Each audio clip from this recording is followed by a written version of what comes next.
ಹಣ ಪಾವತಿ ಮಾಡಿದರೆ ಮಾತ್ರ ವಿದ್ಯುತ್.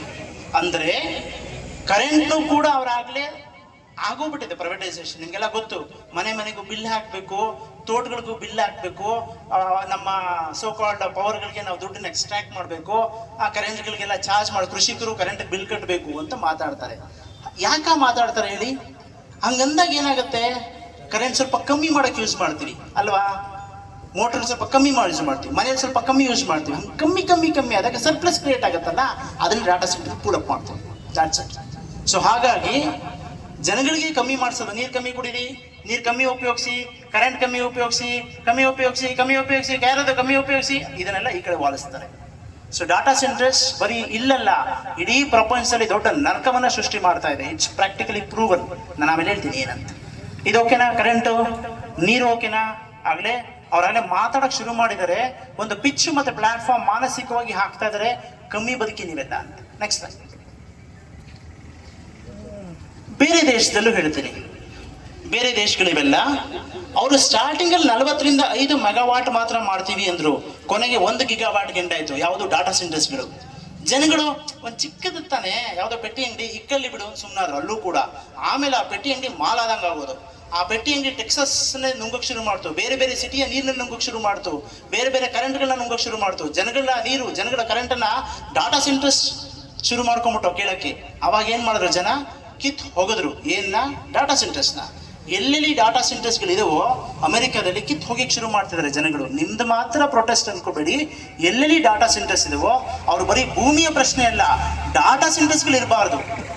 ಆರ್ಟಿಫಿಷಿಯಲ್ ಇಂಟೆಲಿಜೆನ್ಸ್ ಡಾಟಾ ಸೆಂಟರ್ಸ್ಗಳಿದ್ರೆ ಅದು ನಮ್ಮ ಸುತ್ತಮುತ್ತಲಿನ ಸಿಟಿಗಳನ್ನ ನೀರನ್ನ ಕಬ್ಜಾ ಮಾಡ್ತವೆ, ಕರೆಂಟನ್ನು ಕಬ್ಜಾ ಮಾಡ್ತವೆ, ಮುಂದೆ ಹೇಳ್ತೀನಿ ಅನ್ಎಂಪ್ಲಾಯ್ಮೆಂಟ್, ಅವನ್ನೆಲ್ಲ ಕಬ್ಜಾ ಮಾಡ್ತವೆ ಅಂತ ಬೇರೆ ಬೇರೆ ಕಡೆನೂ ಕೂಡ ನಿಮ್ಮ ಥರನೇ ಕೆಲಸಗಳು ಮಾಡಿ ಡಾಟಾ ಸೆಂಟರ್ಸ್ನ ಕಿತ್ತು ಹೋಗ್ತಿದ್ದಾರೆ. ಅದರ 1000 ಕಾಪೀಸ್ಗಳಿವೆ, ಸರ್ಕಾರಗಳು ಗೊತ್ತಿರೋದು. ಹಂಗೆ ಕಿತ್ತು ಹೋಗಿದ ಮೇಲೆ ಎಲ್ಲೋ ಕಡೆ ಬರಲೇಬೇಕಲ್ಲ, ಅದಕ್ಕೆ ಈ ಥರ ದೇಶಕ್ಕೆ ಬರ್ತಾರೆ ಅವರು. ಇಲ್ಲಿ ಜನಗಳ ಸಂಖ್ಯೆ ಭಾಳ ಬಡತನ ಇದೆ. ಡಾಟಾ ಸೆಂಟರ್ ಅಂತ ಏನು ಅಂತಾನೆ ಗೊತ್ತಾಗ್ದಿರ ಪ್ರಾಜೆಕ್ಟನ್ನ ಲ್ಯಾಂಡ್ನ ಕೊಟ್ಬಿಡ್ತೀವಿ, ಅದಕ್ಕೆ ಎಷ್ಟು ನೀರು ಬೇಕು ಅಂತ ಕೇಳಿದಿರ ಭೂಮಿಗಳನ್ನ ಕೊಟ್ಬಿಡ್ತೀವಿ. ಆ DPR ಯಾರ ಹತ್ರ ಇದೆಯಾ? ನಿಮ್ಮ ಹತ್ರ ಇಲ್ಲ. ಡಿಟೇಲ್ ಪ್ರಾಜೆಕ್ಟ್ ರಿಪೋರ್ಟನ್ನು ಓದಿದೀವಾ? ಇಲ್ಲಿ ಏನು ಮಾಡ್ತಾ ಇದ್ದಾರೆ ಅಂತ ಕೇಳಿದೀವಾ? ಏನು ಇದ್ರೆ ಭೂಮಿನ ಕೊಟ್ಬಿಡ್ತೀವಿ. ಭೂಮಿನ ಕೊಡೋದು ಬಿಡೋದು ಆಮೇಲೆ ಮಾತು. ಇಲ್ಲಿ ಏನು ಮಾಡ್ತಾ ಇದ್ದಾರೆ ಅಂತ ಸಾರ್ವಜನಿಕರು ತಿಳ್ಕೊಳ್ಬೇಕಲ್ಲ, ಅದು ನಮ್ಮ ಹಕ್ಕಲ್ಲ. ಕಾನ್ಸ್ಟಿಟ್ಯೂಷನ್ ನಮಗೆಲ್ಲ ಪ್ರೊವೈಡ್ ಮಾಡಿದೆಯಲ್ಲ, ಆ ಪ್ರಶ್ನೆ ಇಲ್ಲ ಉತ್ತರ. That has to be decided initially. ನಾನು ಏನು ಮಾಡೋದು ಆಮೇಲೆ ನೋಡೋಣ. Next line. ಸೊ ಈಗಾಗಲೇ ಡಾಟಾ ಸೆಂಟರ್ಸ್ ಬೆಂಗಳೂರಲ್ಲಿ ಇದಾವೆ, ಆದರೆ ಚಿಕ್ಕದಾಗಿದ್ದಾವೆ.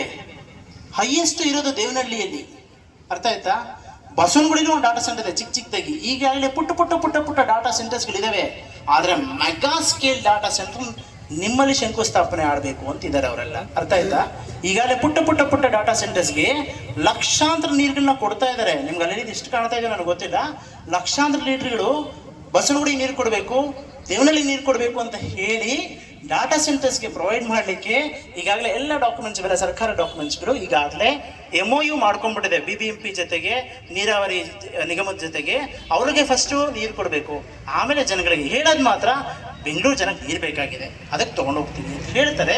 ಅದು ಬೆಂಗಳೂರು ಜನಕ್ಕೆ ಕುಡಿಯೋಕ್ಕೋ ಇನ್ನೊಂದಕ್ಕೂ ಅಲ್ಲ. They are feeding the data centres. ಈಗಾಗಲೇ ಮೈಕ್ರೋ ಲೆವೆಲಲ್ಲಿ ಈಗಾಗಲೇ ನಡೀತಾ ಇದ್ದಾವೆ ಕೆಲಸಗಳು. Next line.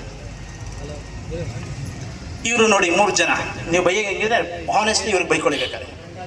ಸೊ ಈ ಥರ ಬಹುರಾಷ್ಟ್ರೀಯ ಕಂಪನಿಗಳೇ ನಿಮ್ಮ ಹತ್ರ ಬಂದು ಕೂತ್ಕೊಳ್ಳೋದು, ಈ ಥರ ಜನಗಳು.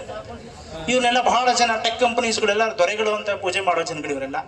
ಅವ್ರಿಗೆ ಲ್ಯಾಪ್ಟಾಪ್ ಕೊಡ್ತಾರೆ, ಎಂಪ್ಲಾಯ್ಮೆಂಟ್ ಕೊಡ್ತಾರೆ ಅಂತ ಪೂಜೆ ಮಾಡೋ ಜನಗಳೇ ಈಗ ಈ ಥರ ನಮ್ಮ ದೇಶಗಳಿಗೆ ಬಂದು ಕೂರ್ತಾರೆ. ಇವರ ಹೆಸರು ಆ್ಯಪಲ್ ಆಗಿದೆ, ಮೈಕ್ರೋಸಾಫ್ಟ್ ಆಗಿದೆ, ಗೂಗಲ್ ಇದೆ, ಅಮೆಝಾನ್ ಇದೆ, XYZ ಕಂಪನಿಗಳೇ ದೊರೆಗಳು, ಅರ್ಥ ಆಯ್ತಾ? ನೀವು ಹೋಗಿ ಬಂದು ಬೇರೆಯವ್ರಿಗೆ ಬೈರಿ, ಅವ್ರಿಗೂ ಸೇರಿಸಿ ಬೈರಿ, ಬೇಡ ಅಂತಲ್ಲ, ಬೈಯಗೆ ಸ್ವಲ್ಪ ಜಾಸ್ತಿ ಬೈರಿ, ನಿಮ್ಮ ಶೇರ್ ಇಲ್ಲಿ ಜಾಸ್ತಿ ಹೋಗ್ಲಿ, ಆಗ್ಬೋದಾ? ಸೊ ಇವರು ಏನು ಮಾಡ್ತಾರೆ, ಇಲ್ಲಿ ಅವರು ಲಕ್ಷ ಕೋಟಿಗಟ್ಟಲೆ ಇನ್ವೆಸ್ಟ್ಮೆಂಟ್ಸ್ಗಳನ್ನ ಮಾಡ್ತಾರೆ. ಯಾಕೆ ಅಂದರೆ ಅವ್ರಿಗೆ ಅಷ್ಟು ಲಕ್ಷ ಕೋಟಿ ದುಡ್ಡು ಕಮ್ಮಿ ದುಡ್ಡೇ ಆ ದೇಶಗಳಿಗೆ, ಅದೇನು ದೊಡ್ಡ. ನೀವೊಂದು ಅಂಗಡಿ ಮುಂದೆ ಬೆಗ್ಗರ್ ಕೂತಿರ್ತಾನೆ ಯಾವುದೋ ಒಂದು ಜಾಗದ ಟೆಂಪಲಲ್ಲಿ, 10 ರೂಪಾಯಿ ಹಾಕ್ಬಿಡ್ತೀರಾ, ನಿಮಗೆ ಅದು ಕಮ್ಮಿ ದುಡ್ಡು, ಅವನಿಗೆ ಜಾಸ್ತಿ ದುಡ್ಡು. ಹಾಗೆ ನಮ್ಗೆ ಲಕ್ಷ ಕೋಟಿ ಅಂದರೆ ಅಂತ ಬಾಯ್ಬಿಡಂಗಾಗತ್ತೆ, ಅವ್ರಿಗೆ ಅವೆಲ್ಲ ದುಡ್ಡೇ ಅಲ್ಲ. ಒಂದು ದೇಶಕ್ಕೆ ಹಂಚೋದು ದುಡ್ಡು ಅವ್ರ ದುಡ್ಡೇ ಅಲ್ಲ. ಹಾಗಾಗಿ ಅವರು ಈ ಥರ ದೇಶಗಳಿಗೆ ತಂದು ಹೂಡಿಕೆಯನ್ನು ಮಾಡ್ತಾರೆ. ಸೊ ಹಂಗಾರೆ ಲಾಜಿಕಲಿ ಇವರು ನಿಮ್ಮ ರಿಯಲ್ ಓನರ್ಸ್ಗಳಾಗಿರ್ತಾರೆ. ಇಲ್ಲಿ ಬರುವಂಥ ಮ್ಯಾಕ್ಸಿಮಮ್ ಶೇರ್ಸ್ ಇವ್ರ ಪಾಲಾಗತ್ತೆ, ಬೇರೆಯವ್ರ ಪಾಲು ಕಂಪ್ಯಾರಿಟಿವ್ಲಿ ಕಮ್ಮಿ, ಇವ್ರಿಗೆ ಜಾಸ್ತಿ ಇರುತ್ತೆ. ನೆಕ್ಸ್ಟ್ ಓಕೆ, ಈ ಡಾಟಾ ಸೆಂಟರ್ಸ್ ಅಂದ್ರೆ ಏನೂ ಇಲ್ಲ. ನಿಮ್ಮ ಮೊಬೈಲಲ್ಲಿ ಫೋನ್ ನಂಬರ್ ಇದೆಯಾ? ಫೋಟೋಗಳಿದಾವ ತೆಗಿತೀರಲ್ಲ ನೀವು ನಿಮ್ಮ ಮಕ್ಕಳು, ಅದೆಲ್ಲ ಒಂದ್ಗಡೆ ಕುತ್ಕೊಳ್ಳುತ್ತಲ್ವಾ? ಆ ಕುತ್ಕೊಳ್ಳೋದನ್ನ ಮೈಕ್ರೋ ಲೆವೆಲ್ ಡಾಟಾಸ್ ಅಂತ ಕರಿತೀವಿ. ಅದನ್ನೆಲ್ಲದನ್ನು ನೋಡ್ಕೊಳ್ಳೋಕೆ ಒಂದು ಮ್ಯಾಕ್ರೋ ಲೆವೆಲ್ ಡಾಟಾ ಸೆಂಟರ್ಸ್. ಆ ಡಾಟಾ ಸೆಂಟರ್ಸ್ ಏನ್ ಮಾಡುತ್ತೆ, ಎಲ್ಲ ಇನ್ಫಾರ್ಮೇಶನ್ಸ್ನ ಕ್ರೋಢೀಕರಣ ಮಾಡಿ ಒಂದು ಜಾಗದಲ್ಲಿ ಇಟ್ಕೊಳ್ಳುತ್ತೆ. ಅವು ಡಾಟಾ ಸೆಂಟರ್ಸ್ ಅಂತ ಕರಿತೀವಿ. ನನ್ನ ಪ್ರಶ್ನೆ ಏನು ಅಂದ್ರೆ, ಈ ಡಾಟಾ ಸೆಂಟರ್ ಇರ್ತವಲ್ಲ ಇನ್ಫಾರ್ಮೇಶನ್, ಅದೇ ಲೀಕ್ ಔಟ್ ಆಗ್ಬಿಟ್ರೆ ಕದ್ದಾಳಿಕೆ ಅಂತ ಕರಿತೀವಿ. ನಿಮ್ಗೆ ಎಷ್ಟು ಮಟ್ಟಿಗೆ ಅರ್ಥ ಆಗುತ್ತೋ ನನಗೆ ಗೊತ್ತಿಲ್ಲ. ಇವಾಗ ನಮ್ಮ ದೇಶದ ಡಾಟಾಸ್ಗಳು ಕದ್ದಾಳಿಕೆ ಆಗತ್ತೆ. ಡಾಟಾ ಸೆಂಟರ್ಸ್ ಅಂತ ನಿರ್ಮಾಣ ಮಾಡೋದು, ನಿಮ್ಮಲ್ಲೆಲ್ಲ ಡಾಟಾಗಳನ್ನ ತೆಗೆದು ಕ್ರೋಢೀಕರಣ ಮಾಡೋದು, ಬೇರೆ ದೇಶಕ್ಕೆ ಕದ್ದಾಳಿಕೆಗಳಾಗ್ತಾ ಇದಾವೆ ಅಂತಂದೆ. ನಿಮ್ಮ ಆಧಾರ್ ಕಾರ್ಡ್ ಕದ್ದಾಳಿಕೆ ಆಗುತ್ತೆ, ನಿಮ್ಮ ಪ್ಯಾನ್ ನಂಬರ್ ಕದ್ದಾಳಿಕೆ ಆಗುತ್ತೆ, ನಿಮ್ಮ ಬ್ಯಾಂಕಿಂದ ಕದ್ದಾಳಿಕೆ ಆಗುತ್ತೆ, ಎಷ್ಟೊಂದು ಜನದ ಬ್ಯಾಂಕ್ ಅಕೌಂಟೇ ಕದ್ದಾಳಿಕೆ ಆಗುತ್ತೆ ಸೈಬರ್ ಕ್ರೈಮ್ಸ್ ಅಲ್ಲಿ ಅಲ್ವಾ? ಸೊ ಈಗಾಗಲೇ ಬಹಳಷ್ಟು ಎವಿಡೆನ್ಸ್ಗಳಿದಾವೆ. 2026 ಇವಾಗ ಒಂದು ನ್ಯೂಕ್ಲಿಯರ್ ಪವರ್ ಪ್ಲಾಂಟ್ ಅಲ್ಲಿ ತುಂಬಾ ಇಂಪಾರ್ಟೆಂಟ್, ಡಿಫೆನ್ಸ್ ಮತ್ತೆ ನ್ಯೂಕ್ಲಿಯರ್ ಪವರ್ ಪ್ಲಾಂಟ್, ನಮ್ಮ ದೇಶದ ನಿಗೂಢ ಲೆಕ್ಕಾಚಾರಗಳು, ಆ ಲೆಕ್ಕಾಚಾರಗಳೇ ಕದ್ದಾಳಿಕೆಗಳಾಗೋಗಿದ್ದಾವೆ. ಆ ಥರ ಆಧಾರ್ ಕಾರ್ಡ್ಗಳು ಕದ್ದಾಳಿಕೆ ಆಗಿದ್ದಾವೆ, ನಮ್ಮ ಪರ್ಸನಲ್ ಮೇಲ್ಗಳು ಕದ್ದಾಳಿಕೆ ಆಗಿದ್ದಾವೆ. ನೀವು ಸ್ವಲ್ಪ ಕಷ್ಟ ಆಗುತ್ತೆ ಅರ್ಥ, ಆದ್ರೆ ಏನು ಹೇಳಕ್ ಹೊರಟಿದ್ದೀನಿ ಅಂದ್ರೆ, ನಮ್ಮ ಡಾಟಾಸ್ ನಾವೇನು ಪ್ರಿಸರ್ವ್ ಮಾಡ್ಕೊಂಡಿರೋ ಫೋಟೋಸ್ಗಳು, ನಾವು ಪ್ರಿಸರ್ವ್ ಮಾಡಿರುವಂಥ ಇಮೇಲ್ಗಳು, ನಮ್ಮ ಪರ್ಸನಲ್ ಅಂತ ನಾವೇನು ಅನ್ಕೊಂಡಿದೀವೋ ಇದೆಲ್ಲ ಅಲ್ಲೇ ಕದ್ದಾಳಿಕೆಗಳು ಶುರುವಾಗಿದ್ದಾವೆ. ಆ ಥರ ಡಾಟಾ ಸೆಂಟರ್ಸ್ಗಳು ಇವೆಲ್ಲ, ಇವು ತುಂಬಾ ಪವಿತ್ರವಾದ ಡಾಟಾ ಸೆಂಟರ್ಸ್, ದೇವಸ್ಥಾನಗಳಲ್ಲ ಇವು ಕದ್ದಾಳಿಕೆಗಳಾಗುವಂಥ ಜಾಗಗಳಿವೆಲ್ಲ. ಆ ನೆಟ್ವರ್ಕಿಂಗ್ ಜಾಗಗಳು ನಮ್ಮ ಇನ್ಫಾರ್ಮೇಶನ್ಸ್ಗಳನ್ನ ಬೇರೆ ದೇಶ ಬಂದು ಇನ್ವೆಸ್ಟ್ಮೆಂಟ್ ಮಾಡ್ತಾನೆ ಸಾವಿರಾರು ಕೋಟಿ ಅಂದ್ರೆ ಸುಮ್ಮನಿರ್ತಾನ? ಅವನು ವ್ಯಾಪಾರ ತಾನೇ ಮಾಡೋದು. So he needs that information. ಹಾಗಾಗಿ ಡಾಟಾ ಸೆಂಟರ್ಸ್ಗಳು ಬಹಳ ಡೇಂಜರಸ್. ಈ ತರ ಒಂದು ದೃಷ್ಟಿಕೋನದಲ್ಲೂ ಕೂಡ ಬರೀ ನೀರು ಹೋಗುತ್ತೆ, ಕರೆಂಟ್ ಹೋಗುತ್ತೆ ಅಥವಾ ಇನ್ನೊಂದು ಹೋಗುತ್ತೆ ಅನ್ನೋದಕ್ಕಿಂತ ನಮ್ಮಲ್ಲಿ ನಿಗೂಢವಾಗಿರೋ ರಹಸ್ಯವಾಗಿರೋ ದೇಶದ ಎಷ್ಟೊಂದು ಇನ್ಫಾರ್ಮೇಶನ್ಸ್ ಕೂಡ ಕದ್ದಾಳಿಕೆ ಆಗುವ ಚಾನ್ಸಸ್ಗಳಿದ್ದಾವೆ. ನೆಕ್ಸ್ಟ್ ಟೈಮ್ ಇದು ಮೊನ್ನೆ ನಾನು ದರ್ಶನ್ ಪುಟ್ಟಣ್ಣಯ್ಯವ್ರ ಮನೆಗೆ ಹೋಗಿದ್ದೆ.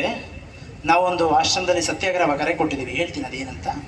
ಅವ್ರ ಮನೇಲಿ ಕೂತ್ಕೊಂಡು ಮಾತಾಡ್ತಿರ್ಬೇಕಾದ್ರೆ, ನಿಮ್ಗೆ ಗೊತ್ತಾ ದರ್ಶನ್ ಪುಟ್ಟಣ್ಣಯ್ಯವರು, ಅವರು MLA ಅವರು, ರೈತ ಸಂಘದವರು. ಓಕೆ, ಮಾತಾಡ್ತಿರ್ಬೇಕಾದ್ರೆ ಅವರು ಒಂದು ಇನ್ಫಾರ್ಮೇಶನ್ ಹೇಳಿದರು.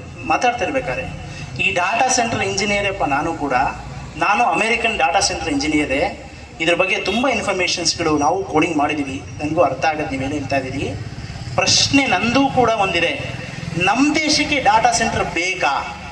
ಯಾಕೆ ಅಂದರೆ, ಓಕೆ, ಮುಂಚೆ ನಮ್ಮ ಮನೆಗಳಲ್ಲಿ ಪರ್ಕೆ ಇತ್ತು, ನೋಡಿದಿರಾ? ಹಂಚಿಕಟ್ಟಿ ಪರ್ಕೆ. ಅದಾದ್ಮೇಲೆ ಏನಾಯ್ತು? ಬಾಂಬೆ ಪರ್ಕೆ ಆಯಿತು. ಅದಾದ್ಮೇಲೆ ಏನಾಯ್ತು? ಈಗ ರೋಬೋಟ್ ಬಂದ್ಬಿಟ್ಟಿದ್ದಾವೆ. ನಿಮ್ಮನೇಲಿ ಇದಾವ ಫ್ರೆಂಡ್ಸ್ಗಳ ಮನೇಲಿ ಪುಟ್ಟು ಕಪ್ಪು ಕಲರ್ ರೋಬೋಟ್ ಥರ ಇದಾವೆ. ಅದು 25,000 30,000 ರೂಪಾಯಿ 40,000 ರೂಪಾಯಿ ಕೊಟ್ಟು ರೋಬೋಟ್ ಬರ್ತವೆ. ಆ ರೋಬೋಟೇ ಮನೆಯೆಲ್ಲ ಕ್ಲೀನ್ ಮಾಡ್ತಾ ಇರ್ತವೆ. ಈಗ ಯಾರ್ದೋ ಮನೇಲಿ ಐತೆ ಬೆಂಗಳೂರಲ್ಲಿ, ಇನ್ನೊಂದು 10 ದಿನ ಆದ್ಮೇಲೆ ನಿಮ್ಮ ಮನೆಗೆ ಬರ್ತದೆ, ಟಿವಿ ಇದ್ದಂಗೆ. ಅದು ಬಹಳ ಫಾಸ್ಟಾಗಿ ಸ್ಪ್ರೆಡ್ ಆಗುತ್ತೆ. ಅಂದ್ರೆ ರೋಬೋಟಿಕ್ ಸಿಸ್ಟಮ್ಸ್ ಅಂತ ನಾವು ಕರಿತೀವಿ ಇದನ್ನ. ಒಂದು ಇಂಡಸ್ಟ್ರಿಯಲ್ಲಿ, ಇಲ್ಲಿ ಯಾವ್ದಾರ ಇಂಡಸ್ಟ್ರಿ ಇದೆಯಾ? ಟೆಕ್ಸ್ಟೈಲ್ ಇಂಡಸ್ಟ್ರಿ ಹೆಣ್ಮಕ್ಳು ಕೆಲಸ ಮಾಡ್ತಾರ, ಟೆಕ್ಸ್ಟೈಲ್ ಇಂಡಸ್ಟ್ರೀಸ್ ಕೇಳಿದ್ದೀರಾ? ಗಾರ್ಮೆಂಟ್ ಫ್ಯಾಕ್ಟ್ರಿಗಳು ಕೇಳಿದ್ದೀರಾ? ಅದ್ರ ಬಗ್ಗೆನೇ ಮಾತಾಡ್ತೀವಿ. ಒಂದು 5,000 ಜನ 10,000 ಜನ ಗಾರ್ಮೆಂಟ್ ಫ್ಯಾಕ್ಟ್ರಿಗಳು ಕೆಲಸ ಮಾಡ್ತಾರಲ್ಲ ಹೆಣ್ಮಕ್ಳು, ಈಗ ಅವ್ರು ಏನ್ ಮಾಡ್ತಾ ಇದಾರೆ ಗೊತ್ತಾ? ಟೆಸ್ಲಾ ಕಂಪ್ನಿದು ಒಂದು ಮಿಷಿನ್ ನ ಇಂಟ್ರೊಡ್ಯೂಸ್ ಮಾಡ್ತಾರೆ. ಅವರ ಹಣೆಗೆ ಮತ್ತೆ ಅವರ ಬೆನ್ನಿಗೆ ಒಂದು ಸಣ್ಣ ಮಿಷಿನ್ ನ ಇಂಟ್ರೊಡ್ಯೂಸ್ ಮಾಡ್ತಾರೆ. ಅದೇನ್ ಮಾಡುತ್ತೆ ಅಂದ್ರೆ ಕೋಡಿಂಗ್ ಶುರು ಆಗುತ್ತೆ, ಅಂದ್ರೆ ಇನ್ಫಾರ್ಮೇಶನ್ ಶುರು ಮಾಡುತ್ತೆ. ಆ ಹುಡುಗಿ ಹೆಂಗ್ ಕೆಲಸ ಮಾಡ್ತದೆ, ಆ ಹುಡುಗಿ ಹೆಂಗ್ ಸ್ಟಿಚಿಂಗ್ ಮಾಡುತ್ತೆ, ಯಾವ್ಯಾವ ರೀತಿ ಬಟ್ಟೆಗಳನ್ನ ಮಾಡ್ತಾರೆ, ಯಾವ್ಯಾವ ರೀತಿ ಪ್ಯಾಕಿಂಗ್ ಮಾಡ್ತಾರೆ ಅಂತ ಡಾಟಾಸ್ನ ಅದು ರಿಸರ್ವ್ ಮಾಡ್ತಾ ಹೋಗುತ್ತೆ ಟೆಸ್ಲಾ ಕಂಪನಿ. ಅರ್ಥ ಆಯ್ತಾ? ಅದು ಒಂದ್ಸತಿ ಕೋಡಿಂಗ್ ಶುರುವಾದಾಗ, ಆ ಇನ್ಫಾರ್ಮೇಶನ್ ಕಲೆಕ್ಟ್ ಮಾಡ್ಕೊಂಡಾದಾಗ, ಆ ಡಾಟಾ ಪರ್ಫೆಕ್ಷನ್ಗೆ ಹೋದಾಗ ಆ ಹೆಣ್ಮಗು ಕೆಲಸ ತೆಗೆದುಹಾಕಿ ಒಂದು ಆಟೋಮೇಷನ್ ಇಂಟ್ರೊಡ್ಯೂಸ್ ಮಾಡ್ತಾರೆ. ಇನ್ನೊಂಥರ ಹೇಳೋದಾದ್ರೆ, ಡ್ರೈವರ್ಲೆಸ್ ಕಾರ್ ಇದೆಯಂತೆ ಅಂತ ಕೇಳಿದ್ದೀರಾ? ದುಬೈಯಲ್ಲಿ ನೀವು ಹೋದ್ರೆ ಡ್ರೈವರ್ಗಳಿರಲ್ಲ ಕಾರ್ಗೆ. ನೀವೊಂದು ಆ್ಯಪ್ ಡೌನ್ಲೋಡ್ ಮಾಡಿದ್ರೆ ಕಾರ್ ಮುಂದೆ ಬರುತ್ತೆ, ಅದು ತೆಗೆಯುತ್ತೆ, ನೀವು ಒಳಗೆ ಕೂತ್ಕೋತೀರಾ, ನಿಮ್ಮ ಜಾಗಕ್ಕೆ ಹೋಗಿ ಎತ್ಕೊಳ್ಳೆ ಕಾರ್ ಹಿಡ್ಕೊಂಡು ಮುಂದೆ ಕೊಡೋಗುತ್ತೆ. ಅದ್ರ ಡ್ರೈವರೇ ಇರಲ್ಲ, ಅದು ಹಂಗೆ ರನ್ ಆಗ್ತಾ ಇರುತ್ತೆ. ಈ ಓಲಾ ಊಬರ್ ಎಲ್ಲ ತಂದಿದ್ದೇನೆ ಡಾಟಾ ಕಲೆಕ್ಟ್ ಮಾಡೋಕ್ಕೆ 5 ವರ್ಷ. ಒಮ್ಮೆ 5 ವರ್ಷ ಡಾಟಾ ಕಲೆಕ್ಟ್ ಮಾಡಿದಾಗ ನಿಮ್ಮ ಮನೆಗೆ ನಿಮ್ಮ ಹುಡುಗನ ವಾಪಸ್ ಕಳಿಸ್ತಾರೆ. ಓಲಾ ಡ್ರೈವರ್ನ ನಿಮ್ಮ ಊರಿಗೆ ಹೋಗುತ್ತಾ, ಅವ್ನು ವಾಪಸ್ ಹೋಗ್ತಾನೆ, ಆ ಕಾರ್ಬನ್ ಕೂತ್ಕೊಡುತ್ತೆ ಅಷ್ಟೇ. ಆ ಲೆಕ್ಕ ಅವ್ರದ್ದೆಲ್ಲ ತುಂಬ ಲೆಕ್ಕ ಹಾಕಿ ಕೆಲಸ ಮಾಡ್ತಾರೆ. ಅವ್ರು ಏನೇ ಯೋಚನೆ ಮಾಡಿದ್ರು 10 ವರ್ಷ ಲೆಕ್ಕ ಹಾಕ್ತಾರೆ ಅವರು. ಸೊ ಇದೇ ಥರ ನಾನೇನು ಹೇಳ್ಕೊಟ್ಟೆ, ಇದು ಮ್ಯಾಸಿವ್ ಅನ್ಎಂಪ್ಲಾಯ್ಮೆಂಟ್ಗೆ ನಾಂದಿ ಆಡುತ್ತೆ. ಇದು ಇಂಪಾರ್ಟೆಂಟ್ ಸಬ್ಜೆಕ್ಟ್. ನಾನು ಅವಾಗಿಂದ 1 ಅವರಿಂದ ಮಾತಾಡೋದ್ರಲ್ಲಿ ಬಹಳ ಇಂಪಾರ್ಟೆಂಟ್ ಸಬ್ಜೆಕ್ಟ್ ಏನಂದ್ರೆ, ಈ ಆರ್ಟಿಫಿಷಿಯಲ್ ಇಂಟೆಲಿಜೆನ್ಸ್ ಅನ್ನೋ ಸಬ್ಜೆಕ್ಟ್ಗಳು ರೋಬೋಟಿಕ್ ಸಿಸ್ಟಮ್ಸ್ಗೆ ನಾಂದಿ ಆಡುತ್ತೆ. ಈ ರೋಬೋಟಿಕ್ ಸಿಸ್ಟಮ್ಸ್ಗಳು ನಿಮ್ಮ ಮಕ್ಕಳು ಏನೇನು ಕೆಲಸ ಮಾಡ್ತಾರೆ? ಡಾಕ್ಟರ್ ಓದ್ತಾರೆ, ಇಂಜಿನಿಯರ್ಗಳು ಓದ್ತಾರೆ, ಡೆಂಟಿಸ್ಟ್ಗಳು ಆಗ್ತಾರೆ, ಲಾಯರ್ ಆಗ್ತಾರೆ, ಪೊಲೀಸ್ಗಳು ಆಗ್ತಾರೆ ಅಲ್ವಾ? ಅವು ಯಾವ ಕೆಲಸಗಳು ಕೂಡ ನಮ್ಮ ಇಂಡಿಯಾದಲ್ಲಿ ಫಾರ್ಮಲ್ ಸೆಕ್ಟರ್ಸ್ ಆಫ್ ವರ್ಕ್ ಅಂತೀವಿ. ಇದು ನೀತಿ ಆಯೋಗ್ ರಿಪೋರ್ಟ್ ನಂದಲ್ಲ, ಮೇಲ್ಗಡೆ ನೋಡಿ ನೀತಿ ಆಯೋಗ ಅಂತ ಬರ್ತಿದೆ, ಭಾರತ ಸರ್ಕಾರದ ರಿಪೋರ್ಟ್ ಅಲ್ಲಿ ನಾನು ಅಂಡರ್ಲೈನ್ ಮಾಡಿದ್ದೀನಿ, ಅದು ನಿಮಗೆ ಇಂಗ್ಲಿಷಲ್ಲಿದೆ. ಅದೇನಿದೆ ಅಂದರೆ 60% ಜನಗಳಿಗೆ, ಆಲ್ಮೋಸ್ಟ್ 400 ಮಿಲಿಯನ್ ಯುವಕರುಗಳಿಗೆ ಜಾಗ ಕಳ್ಕೋತೀರಾ. ಯಾವುದರಲ್ಲಿ? ಕೆಲಸಗಳಲ್ಲಿ. ಫಾರ್ಮಲ್ ಸೆಕ್ಟರ್ ಬಿದ್ದು ಹೋಗುತ್ತೆ. ಈ ಟೆಕ್ಸ್ಟೈಲ್ ಇಂಡಸ್ಟ್ರಿ ಎಲ್ಲ ಬಿಟ್ಬಿಡಿ, ಅದೆಲ್ಲ ಕೂಲಿ ಕೆಲಸಕ್ಕೆ ಹಾಕೊಂಡ್ಬಿಟ್ರೆ ನಮ್ದು ಅದೆಲ್ಲ ಯಾವತ್ತೂ ಹೊಂಟೋಗುತ್ತೆ. ಫಾರ್ಮಲ್ ಸೆಕ್ಟರ್ಸ್ಗಳು ನೀತಿ ಆಯೋಗ ರಿಪೋರ್ಟ್ ಪ್ರಕಾರ 60 ಜನ ಹೊರಗಡೆ ಹೋಗ್ತಾರೆ 100ರಲ್ಲಿ. ಅಂದ್ರೆ ಮೇಜರ್ ಯುವಕರು ನಾವೇನಿವತ್ತು ನಮ್ಮ ಮಕ್ಕಳನ್ನ ಕಷ್ಟ ಬಿದ್ದು ಡಾಕ್ಟರ್ ಓದಿಸ್ತೀವಿ, ಇಂಜಿನಿಯರ್ ಓದಿಸ್ತೀವಿ, ಮತ್ತು ಮಗದೊಂದು ಅಂತೀವಲ್ಲ, ಅವರು ಮ್ಯಾಕ್ಸಿಮಮ್ ಅನ್ಎಂಪ್ಲಾಯ್ಮೆಂಟ್ ಏನಾದ್ರು ಹೇಳ್ತಾರೆ. ಇದೇ ನಾನು ದರ್ಶನ್ ಪುಟ್ಟಣ್ಣವರು ದೊಡ್ಡ ಕ್ವಶನ್ ಮಾರ್ಕ್ ಹಾಕೊಂಡು ಕೂತಿದ್ದೀವಿ. ಇದು ಇನ್ನ 2030ಕ್ಕೆ ಅಂತಾನೆ ಅವರು ರಿಪೋರ್ಟ್ ಮಾಡ್ತಾರೆ, ಬೈ 2030 ಅಂತ ರಿಪೋರ್ಟ್ ಮಾಡ್ತಾರೆ. 2030 3ರಿಂದ 4 ವರ್ಷಕ್ಕೆ ಈ ತರ ಆರ್ಟಿಫಿಷಿಯಲ್ ಇಂಟೆಲಿಜೆನ್ಸ್ಗಳು ಜಾಸ್ತಿ ಆಗ್ತಾ ಹೋದ್ರೆ, ಈಗಾಗಲೇ ಒಂದು ಲೆಕ್ಕ ಹಾಕೊಳ್ಳಿ, ಮೊಬೈಲಲ್ಲಿ ಯುವಕರು ಗೊತ್ತಾಗುತ್ತೆ. ಚಾಟ್ GPT ಹಾಕ್ತೀರಾ, ನಿಮ್ಮ ಮಕ್ಕಳು ಹೋಮ್ವರ್ಕ್ ಹೆಂಗ್ ಬರೀತಾರೆ ನೋಡೋಗಿ, ಒಂದ್ಸತಿ ಕಣ್ಣಾಡಿಸಿ. ಚಾಟ್ GPT ಹಾಕ್ತಾರೆ ಅವರು, ಹಾಕಿದ ಕೂಡ ಸರ್ಕ್ ಅಂತ ಇನ್ಫಾರ್ಮೇಶನ್ ಬರುತ್ತೆ, ಅದನ್ನ ಬರೆದ್ಬಿಟ್ಟು ತಗೊಂಡೋಗಿ ಕೊಟ್ಬಿಡ್ತಾರೆ ಅಲ್ವಾ? ಹೂನೋ ಅಂದ್ರೆ ಅಷ್ಟು ಮಟ್ಟಕ್ಕೆ ತಲೆ ಇಲ್ಲ. ಈಗ ಬುಕ್ ಓದೋದು, ಲೈಬ್ರರಿಗೆ ಓದೋದು, ಅಪ್ಪ ಅಮ್ಮನ ಕೇಳೋದು, ಮೇಡಮ್ನ ಕೇಳೋದು ಇಲ್ಲ, ಚಾಟ್ GPT ಕೇಳೋದು.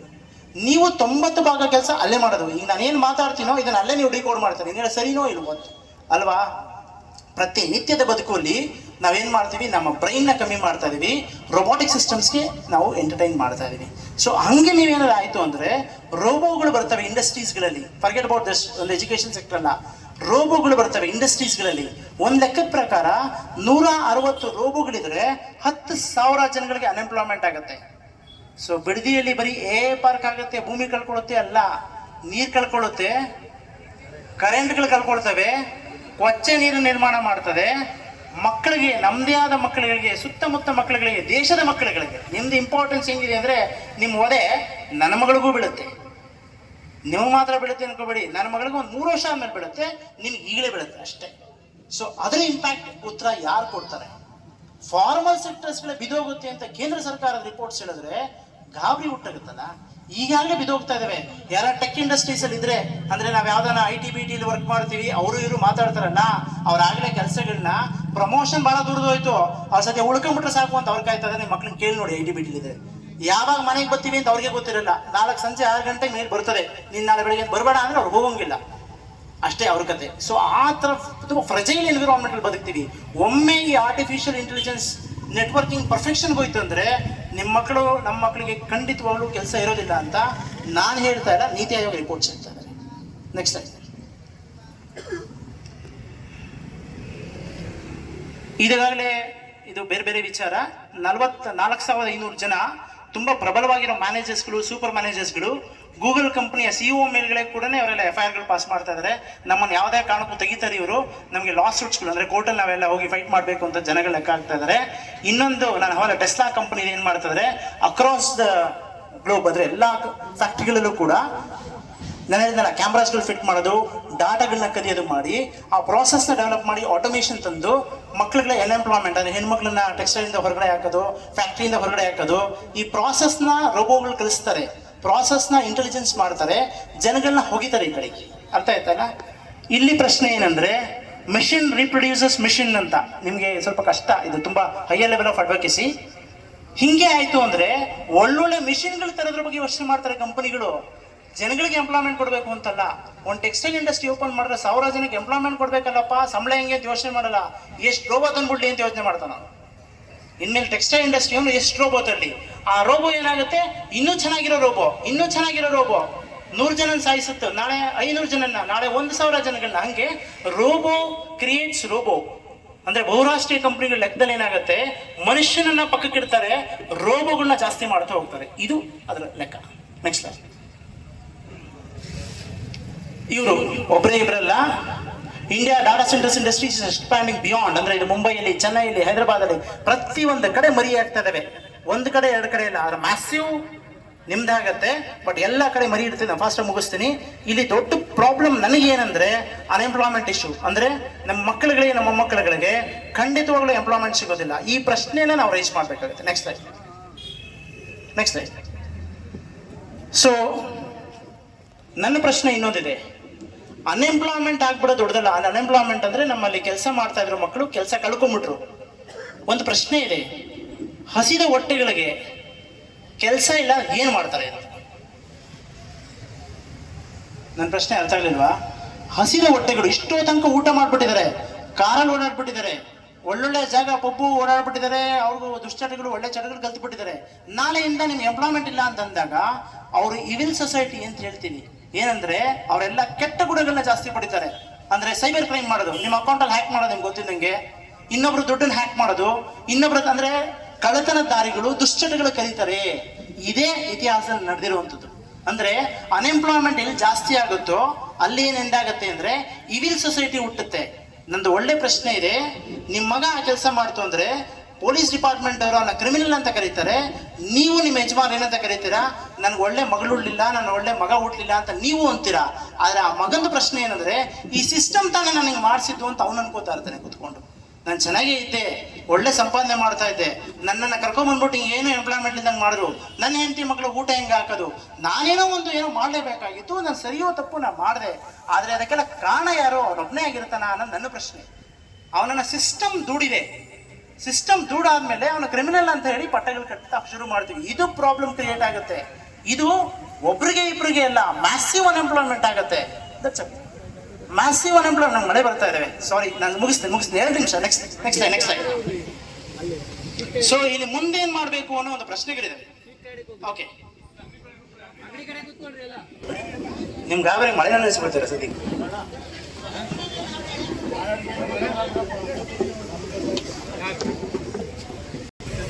ಈ ತರ ಏನು ಹೋರಾಟ ಬಿಡದಿಯವರು ಮಾತ್ರ ಮಾಡ್ತಾ ಇಲ್ಲ.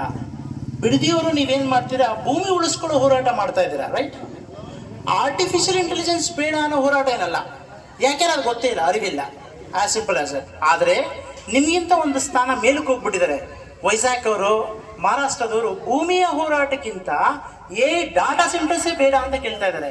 ಇದು ಅದ್ರ ಮೂಲ. ನೀವು ಭೂಮಿ ಅಂತ ತಗೋತಾರೆ ಅಂದ್ರೆ ಡಾಟಾ ಸೆಂಟರ್ಸ್ ಹಾಕಕ್ಕೆ. ಡಾಟಾ ಸೆಂಟರ್ ಹಾಕಾದ್ಮೇಲೆ ಏನಾಗುತ್ತೆ, ಭಯಂಕರ TMC ಗಟ್ಟಲೆ ನೀರು ಬೇಕಾಗುತ್ತೆ. ಭಯಂಕರ TMC ನೀರು ಮಾತ್ರ ಬೇಕಾಗಲ್ಲ, ಭಯಂಕರ ಎಲೆಕ್ಟ್ರಿಸಿಟಿ ಬೇಕಾಗತ್ತೆ. ಇವೆಲ್ಲ ಕೊಟ್ಟು ನಮ್ಮ ಮಕ್ಕಳುಗಳೇ ಬೀದಿ ಪಾಲಾಗ್ತಾರೆ. ಈ ಪ್ರಶ್ನೆಗಳನ್ನ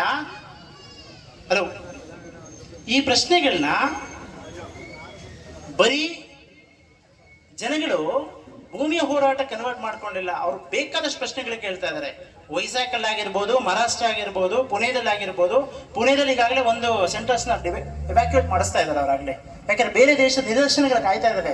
ನಮ್ಮಲ್ಲೇ ಕೆಟ್ಟದಾಗಬೇಕು ಅಂತಲ್ಲ, ಕೆಟ್ಟದ್ದು ಬೇರೆ ಕಡೆ ಯಾರು ಕಲಿಬೋದಲ್ಲ. ಬೇರೆ ಕಡೆ ಎಲ್ಲ ಇನ್ಫಾರ್ಮೇಶನ್ ಡಿಗಿನ್ ಮಾಡಿದ್ದಾರೆ. ಅವ್ರು ಅಲ್ಲಿರೋ ಸೆಂಟರ್ಸ್ಗಳನ್ನ ಕೊಲಾಪ್ಸ್ ಮಾಡ್ತಾ ಇದ್ದಾರೆ. ತೆಗೆದು ಅಪ್ರೂವ್ ಮಾಡಿ ಸರ್ಕಾರದ ಜೊತೆ ನೆಗೋಷಿಯೇಟ್ ಮಾಡಿ ಅವ್ರಿಗೆ ಅರ್ಥ ಮಾಡಿಸಿ ಸೆಂಟರ್ಸ್ಗಳು ಬೇಡ ಅನ್ನೋ ನಿರ್ಧಾರಕ್ಕೆ ಬಂದಿದ್ದಾರೆ. ಅದು ನಮ್ಮ ಮೂಲ. ನೀವು ಬರೀ ಭೂಮಿಯನ್ನ ಉಳಿಸೋದಲ್ಲ ನನ್ನ ಪ್ರಶ್ನೆ. ಎಲ್ಲೇ ಡಾಟಾ ಸೆಂಟರ್ಸ್ ಬಂದ್ರು ಅದು ಕಿತ್ಕೊಳ್ಳೇಬೇಕು. ಯಾಕೆ ಅಂದ್ರೆ ನನ್ನ ಭೂಮಿ ಬಚಾವಾಯ್ತು ಅಲ್ಲ ಪ್ರಶ್ನೆ. ಇನ್ನೊಬ್ಬನ ಭೂಮಿ ಮೇಲೆ ಹಾಕಿದ್ರು ಕೂಡ ನಿಮ್ ನೀರೇ ಕಳ್ಕೊತೀರಾ, ಮತ್ತೆ ನಿಮ್ ಕರೆಂಟೇ ಕಳ್ಕೊತೀರಾ, ನಿಮ್ ಮಕ್ಕಳಿಗೆ ಅನ್ಎಂಪ್ಲಾಯ್ಮೆಂಟ್ ಆಗುತ್ತೆ. It's not about age, it's not about soil, it's not about farmers, it's beyond. ಅದಕ್ಕಿಂತ ಮುಂದಕ್ಕೆ ಹೋಗ್ಬಿಟ್ಟಿದೆ ಈ ಸಬ್ಜೆಕ್ಟು ಅಂತ ಹೇಳ್ತಾ ಇದ್ದೀನಿ. ಸೊ ನಿಮ್ಗೆ ಮಹಾರಾಷ್ಟ್ರದಲ್ಲಿ, ತೆಲಂಗಾಣದಲ್ಲಿ, ಆಂಧ್ರ ಪ್ರದೇಶದಲ್ಲಿ, ಹರಿಯಾಣದಲ್ಲಿ ಎಲ್ಲಾ ಕಡೆನೂ ಕೂಡ ಬಹಳ ದೊಡ್ಡ ಚಳುವಳಿಗಳು ಈಗಾಗಲೇ ಮೇಲಕ್ಕೆ ಹೋಗ್ಬಿಟ್ಟಿದ್ದಾವೆ. ಅರ್ಥ ಆಯ್ತಾ? ಡಾಟಾ ಸೆಂಟರ್ಸ್ ಬೇಡ ಅಂತ. ಬ್ಯಾಕ್ ಬನ್ನಿ. ಈಗ ನಾವು ಒಂದು ಸತ್ಯಾಗ್ರಹವನ್ನ ಕರೆ ಕೊಟ್ಟಿದ್ದೇವೆ. ಗಾಂಧೀಜಿ ಸಹಜ ಬೇಸಾಯ ಆಶ್ರಮ ತುಮಕೂರು ಅಂತಿದೆ. ಆ ಜಾಗದಲ್ಲಿ ನಾವು ಸತ್ಯಾಗ್ರಹ ಕರೆ ಕೊಟ್ಟಿದ್ದೀವಿ, ಮಣ್ಣು ಮತ್ತೆ ನೀರಿನ ಸತ್ಯಾಗ್ರಹ ಅಂತ. ಇದು ನಮ್ಮ ದೇಶದಲ್ಲಿ ಎಲ್ಲೆಲ್ಲಿ ಮಣ್ಣನ್ನ ವಿಚಿತ್ರವಾಗಿ ತಗೋತಾ ಇದ್ದಾರೋ, ಎಸ್ಪೆಷಲಿ ಡಾಟಾ ಸೆಂಟರ್ಸ್ಗೆ, ಅವ್ರುಗಳು ಬಂದು ಅರ್ಥ ಮಾಡ್ಕೋಬಹುದು. ಅದಕ್ಕೆ ಪೂರಕವಾಗಿ ನೀರು ಹೋಗುತ್ತೆ, ನೀರು ಕಳ್ಕೊತೀರಾ ಅವರು